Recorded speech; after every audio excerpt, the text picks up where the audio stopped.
ক্ষমতায় গেলে দেশের শিক্ষা ব্যবস্থা ইসলামী চেতনার ভিত্তিতে প্রতিষ্ঠিত হবে বলে মন্তব্য করেছেন বাংলাদেশ জামায়াতে ইসলামীর নায়েবে আমির ও সাবেক সংসদ সদস্য অধ্যাপক মুজিবুর রহমান। আজ রোববার জাতীয় প্রেস ক্লাব মিলনায়তনে বাংলাদেশ আদর্শ শিক্ষক ফেডারেশন আয়োজিত শিক্ষক প্রতিনিধি সম্মেলনে তিনি এসব কথা বলেন। অনুষ্ঠানে প্রধান বক্তা হিসেবে মুজিবুর রহমান বলেন, ২০২৪ সালে যে গণঅভ্যুত্থান হয়েছিল সেখানে ছাত্ররা অংশ নিলেও শিক্ষকরা তাদের পেছন থেকে সাহস জুগিয়েছেন।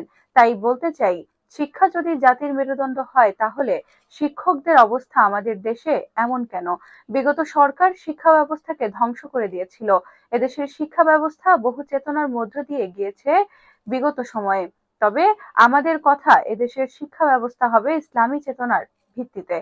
ক্ষমতায় গেলে বাংলাদেশ জামায়াতে ইসলামীর প্রথম কাজ হবে শিক্ষার সংস্কার সাধন করা বলে জানিয়েছেন দলটির আমির ডক্টর শফিকুর রহমান।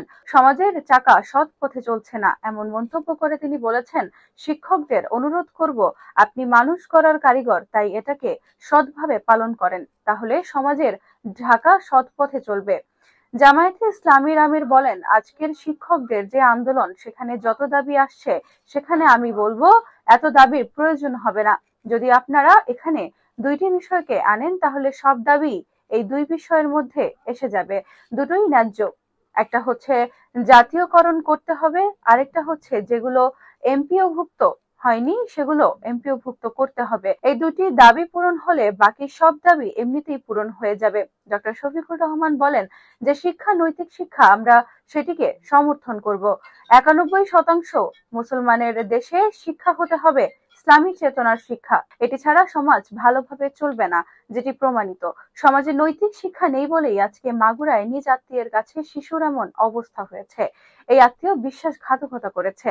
বিশেষ অতিথি ছিলেন জামায়াত ইসলামী ঢাকা মহানগর দক্ষিণের আমির মোহাম্মদ নুরুল ইসলাম বুলবুল। সভায় সভাপতিত্ব করেন বাংলাদেশ ইসলামী বিশ্ববিদ্যালয়ের সাবেক ভাইস চ্যান্সেলর ও বাংলাদেশ আদর্শ শিক্ষক ফেডারেশনের সভাপতি অধ্যাপক ডক্টর এম কোরবান আলী। সঞ্চালনা করেন ঢাকা বিশ্ববিদ্যালয়ের সাবেক সিনেট সদস্য ও বাংলাদেশ আদর্শ শিক্ষক ফেডারেশনের জেনারেল সেক্রেটারি অধ্যাপক A B M Fazlul Karim.